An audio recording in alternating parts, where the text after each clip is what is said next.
Hey guys, this is Ashna Sharma. Welcome you all on my YouTube channel Learn with Concept. I hope you will be safe at your home. So now today I am going to deliver a lecture regarding the method. इससे previous वाली class में मैंने lecture method पढ़ाया आपको, demonstration method पढ़ाया, inductive method पढ़ाया and all that. तो now मैं another method is next method is the lecture come demonstration. Lecture come demonstration का मतलब ये है कि इससे पहले वाले में आपने जो लेक्चर मेथड पढ़ा उसकी मेरिट को कंबाइन कर लीजिए और जो डेमोस्ट्रेशन मेथड पढ़ा उसकी मेरिट को कंबाइन कर लीजिए. दोनों मेरिट की को कंबाइन करके जो मेथड बना हमारा लेक्चर कम डेमोस्ट्रेशन मेथड बना. ठीक है, लेक्चर मेथड में क्या हम बात करते हैं? लेक्चर कम डेमोस्ट्रेशन का मतलब व्याख्यान प्रदर्शन विधि, यानी कि टीचर को डेमो करने के साथ साथ चीजों को बोलकर भी बताना है बच्चों को. इसमें क्या होता है कि टीचर भी एक्टिव पार्टिसिपेट है और बच्चे भी एक्टिवली पार्टिसिपेट हैं. Now we are going to discuss some detail.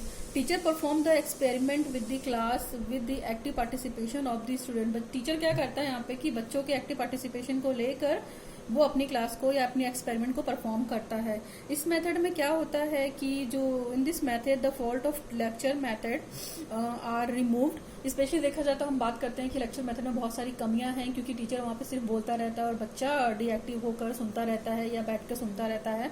वो कोई डेमो नहीं करता है या वो किसी तरीके का एक्टिव पार्टिसिपेशन नहीं लेता है. तो इस तरीके देखा जाए तो अगर हम लेक्चर मेथड के साथ डेमोस्ट्रेशन मेथड को ऐड कर देते हैं तो हमारा लेक्चर मेथड का जो बैक पॉइंट है या फॉल्ट पॉइंट है वो आराम से रिमूव हो सकता है. In this method the fault of lecture method are remove and combined with the merits of demonstration. जैसे डेमो मेथड की बात करते हैं या डेमोस्ट्रेशन की मेथड की बात करते हैं तो वहाँ पे टीचर का काम क्या है कि हर चीज को बोलकर बताना है और शो करके बताना है. जैसे यहाँ पे डेमो का मतलब हो गया शो और लेक्चर का मतलब हो गया टू टेल. तो यानी कि टीचर को करने के साथ साथ उस एक्सपेरिमेंट के बारे में बच्चों को बताती भी जाना है, उससे रिलेटेड जानकारी देती भी जाना है. नाउ ओके, और दिस इज द इंट्रोडक्शन. अब पर्पस क्या होता है हमारा इस मेथड का? मेन पर्पस हमारा इस मेथड का ये होता है कि जो हमारा नॉलेज प्रोवाइड करना है वो सब्जेक्ट मैटर को लेकर स्पेसिफिकली क्लियर हो जाए. ठीक है, तो to be as the economical both time wise and finance wise are possible. ये पॉसिबल है क्योंकि यहाँ पे एक्सपेरिमेंट कौन करता है? टीचर ही करता है. और टीचर का जो काम होता है वो एक्सपेरिमेंट करना है और करके बच्चों को समझाते जाना है. उससे रिलेटेड जो पॉइंट्स हैं वो बोर्ड पे लिखते जाना है, उसके बारे में डिस्कशन भी करते जाना है. यानी कि टीचर प्रैक्टिकल करने के साथ साथ डेमोस्ट्रेशन भी करता जाएगा. तो इससे बच्चों का क्या होगा? बच्चे भी एक्टिव पार्टिसिपेट होंगे, बच्चे भी अच्छे से समझ पाएंगे कि हाँ ये चीज बहुत अच्छे से हो रही है और हमें स्टेप बाय स्टेप समझ में आ रहा. ना इकोनॉमिक वाइज ये ऐसे हो जाता है कि एक्सपेरिमेंट केवल टीचर करता है. इंडिविजुअल किसी बच्चे को बुलाकर, हम हर बच्चे को बुलाकर यहाँ पे एक्सपेरिमेंट नहीं करा सकते हैं. ये इंडिविजुअल केवल टीचर का काम है. तो यहाँ पे इकोनॉमिक्स के हिसाब से यानी कि अगर एक एक्सपेरिमेंट करना है तो उसका जो मटेरियल या उसका जो ऑपरेटर्स होगा वो टीचर वहाँ पे करके बता देगा.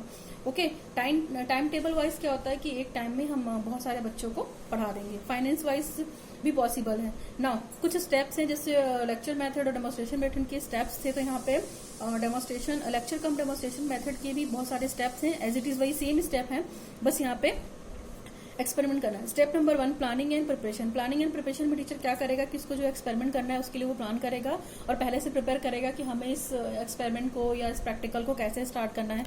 दूसरे टाइम में क्या करेगा? दूसरे स्टेप में करेगा कि इंट्रोडक्शन ऑफ द लेसन को इंट्रोड्यूस कराएगा कि हाँ हम इसके बारे में आज हम प्रैक्टिकल करना चाहते हैं या हमें ये एक्सपेरिमेंट करना है.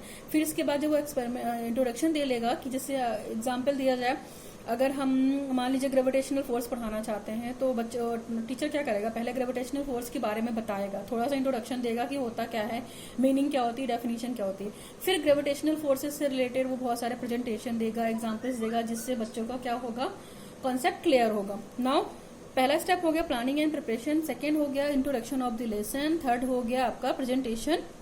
नाउ नेक्स्ट एक्सपेरिमेंट हो गया परफॉर्मेंस ऑफ द एक्सपेरिमेंट. फिर इससे रिलेटेड और ग्रेविटेशनल फोर्स से रिलेटेड वो प्रैक्टिकल या एक्सपेरिमेंट करेगा जिससे बच्चों के सारे डाउट्स को क्लियर हो जाएगा. इसके बाद वो उस प्रैक्टिकल से रिलेटेड ब्लैक बोर्ड पे समरी लिखेगा और समरी लिखकर वो बताएगा कि ये पॉइंट इंपॉर्टेंट है. उसके बाद सबसे लास्ट में वो सुपरवाइज करेगा. तो जो इसके स्टेप्स हैं वो as it is demonstration method के थ्रू ही हैं, पूरे एज इट इज है. तो आप लेक्चर और डेमोस्ट्रेशन मेथड को ऐड करके जो मेथड पढ़ रहे हैं इसीलिए इसका नाम है लेक्चर कम डेमोस्ट्रेशन. ना ये तो हुई हमारा पर्पज, स्टेप और थोड़ा इंट्रोडक्शन की बात की हमने लेक्चर कम डेमोस्ट्रेशन मेथड की. मेरिट्स क्या होती हैं?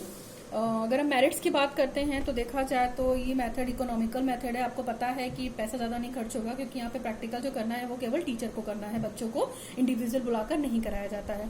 ओके, नेक्स्ट है क्लियर एंड परमानेंट नॉलेज। तो बच्चे जो एक्टिवली पार्टिसिपेट होंगे उस एक्सपेरिमेंट में, जो टीचर कर रहा है बच्चा उसको देख रहा है, तो वो एक्टिवली सीख सकेंगे कि हाँ टीचर करता जा रहा, बच्चे भी देखते जा रहे हैं।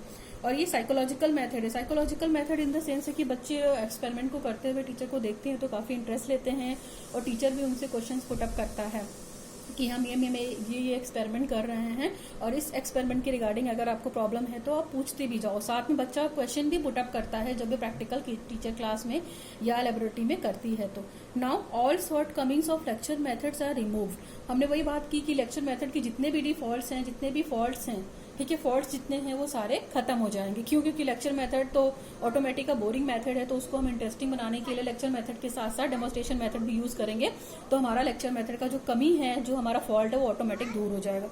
Helpful for the teacher, teacher के लिए हेल्पफुल रहता है कि टीचर चीज़ों को कैसे कन्वे कर रहा है और टीचर को कैसे बताना है। तो इस तरीके से टीचर के लिए भी हेल्पफुल है कि केवल लेक्चर देने की बजाय वो चीज़ों को करके भी बता रहा है। लर्निंग बाय डूइंग के कॉन्सेप्ट को फेवर करता है एक तरीके से देखा जाए तो। टाइम सेविंग इसलिए है क्योंकि वो क्लास में जाकर करता है और बहुत सारे बच्चों के बीच में करता है, तो वो उसका टाइम सेविंग हो गया। नेक्स्ट है for every type of student, ये हर तरीके के स्टूडेंट के लिए भी है, ठीक है। क्योंकि प्रैक्टिकल होगा या डेमो होगा तो सारे बच्चे इंटरेस्ट लेकर देखेंगे और अपना कॉन्सेप्ट को क्लियर करेंगे। Now all plus point of demonstration method are included. तो वही बात हुई कि डेमोन्स्ट्रेशन मेथड के प्लस पॉइंट, डेमोन्स्ट्रेशन मेथड के भी प्लस पॉइंट ये है कि जो नॉलेज बच्चा गेन करता है वो परमानेंट होता है, काफी क्लियर होता है। तो ये पॉइंट्स भी यहाँ पे आ जाएंगे। The student get a clear picture of the topic, जिस भी टॉपिक के बारे में प्रैक्टिकल हो रहा है या एक्सपेरिमेंट हो रहा है, बच्चे टीचर करके दिखाता है और बच्चे साथ साथ में सीखते जाते हैं, तो वो इस तरीके से भी क्या होगा, उसका किसी भी टॉपिक का पिक्चर आराम से क्लियर हो जाएगा। नेक्स्ट है improve observational and reasoning skill. बच्चे ऑब्जर्व करके देखते हैं प्रैक्टिकल को, तो उनकी इससे ऑब्जर्वेशन पावर और ऑब्जर्वेशन स्किल भी बहुत अच्छे से डेवलप होती है। और दूसरी चीज ये एक्टिविटी बेस्ड होता है, बच्चे भी टीचर के साथ एक्टिवली पार्टिसिपेट होते हैं कि उस चीज को कैसे करना है। नाउ मेरिट के बाद अब हम आते हैं डीमेरिट। डीमेरिट क्या है हमारे इस मेथड्स की?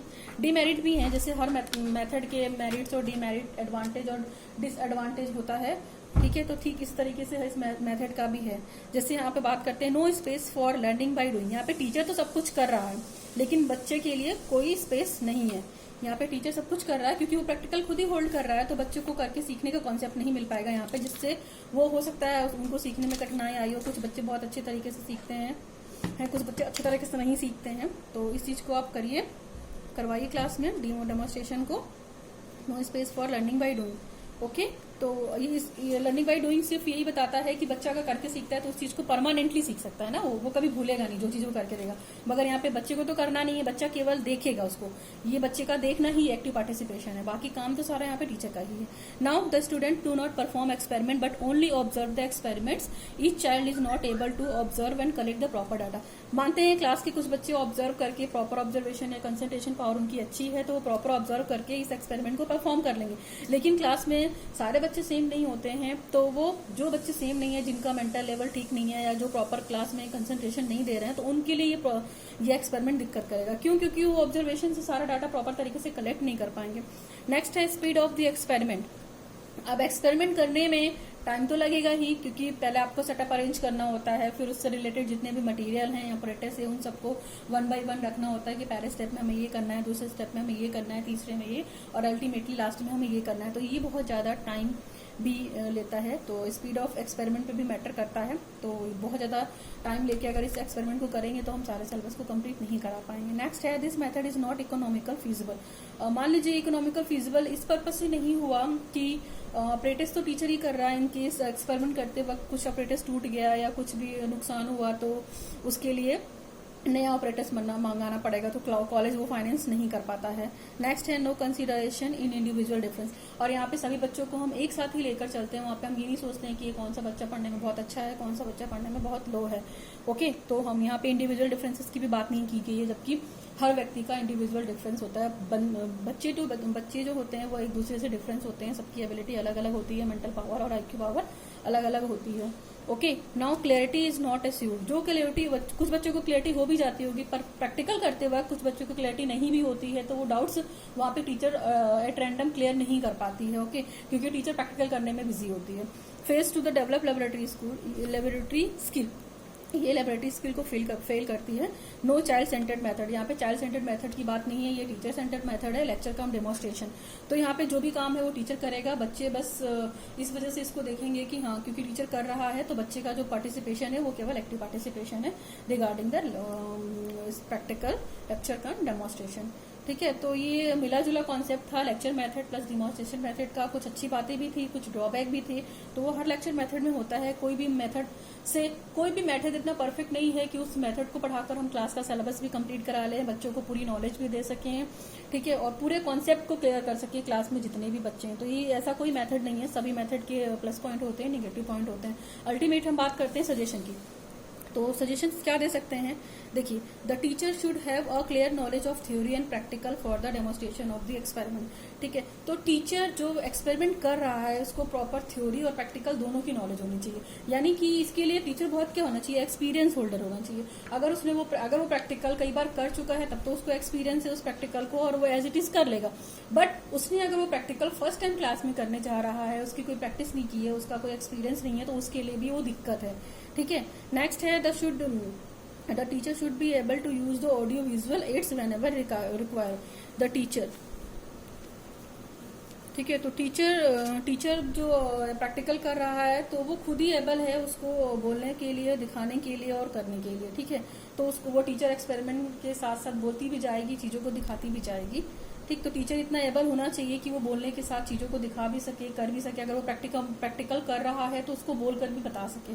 Now experimental demonstration should be easy according to the understanding level of student. ये हो सकता है कि हम लेक्चर मेथड से ज्यादा बेटर है डेमोन्स्ट्रेशन मेथड, एक्सपेरिमेंटल मेथड। क्यों? क्योंकि बच्चे वहाँ पे थोड़ा सा देखकर सीखते हैं और चीजें थोड़ी सी अट्रैक्टिव हो जाती हैं। अगर किसी चीज को टॉपिक में क्लियर नहीं है तो हम उसे लेक्चर देने की बजाय अगर बोर्ड के थ्रू समझाने की कोशिश करें या चार्ट्स के थ्रू समझाने की कोशिश करें तो वो टॉपिक उसका ज्यादा इफेक्टिव और क्लियर हो जाता है। ठीक है, नाउ नेक्स्ट है the teacher should be motivated for doing the experiment. Teacher को मोटिवेटेड होना चाहिए उस एक्सपेरिमेंट को करने के लिए। सपोज अगर वो मोटिवेटेड नहीं हुई, थोड़ी डल हुई या लेजी टाइप की हुई, या बस ऐसे ही काम चलाने के लिए प्रैक्टिकल करना है उसको क्योंकि कंपलसरी है, वो उसकी ड्यूटी है, इस तरीके से कर देगी, तो वो मोटिवेटेड नहीं होंगी, तो बच्चे भी क्या होंगे? उसे देखकर मोटिवेटेड नहीं होंगे उस प्रैक्टिकल को देखकर सीखने के लिए। ओके, नाउ ये टीचर मेथड ये हो सकता है कि बहुत सारे टीचिंग स्किल्स को एक साथ अडॉप्ट कर सके। तो यहाँ पे हमने बात की लेक्चर कम डेमोन्स्ट्रेशन मेथड के रिगार्डिंग, फीडबैक भी दिए हैं, आपके सजेशंस भी दिए हैं। इन केस अगर आपको इसमें कुछ भी प्रॉब्लम हो तो आप मुझे कमेंट सेक्शन में कमेंट कीजिए और प्लीज़ बताइए कि आपको ये वीडियो कैसा लगा। इसके बाद मैं अपना नेक्स्ट वाला लेक्चर कंटिन्यू करूँगी, नेक्स्ट मेथड। तो I hope you like the video, share the video and please subscribe my channel. ये मेरा छोटा सा एफर्ट है कि बच्चों को हम कॉन्सेप्ट के थ्रू से पढ़ा सकें, कम से कम टाइम में अच्छी से अच्छी नॉलेज और अच्छे से अच्छा एक्सप्लेनेशन दे सकें। Thank you all for watching my learn with concept channel. Please, thank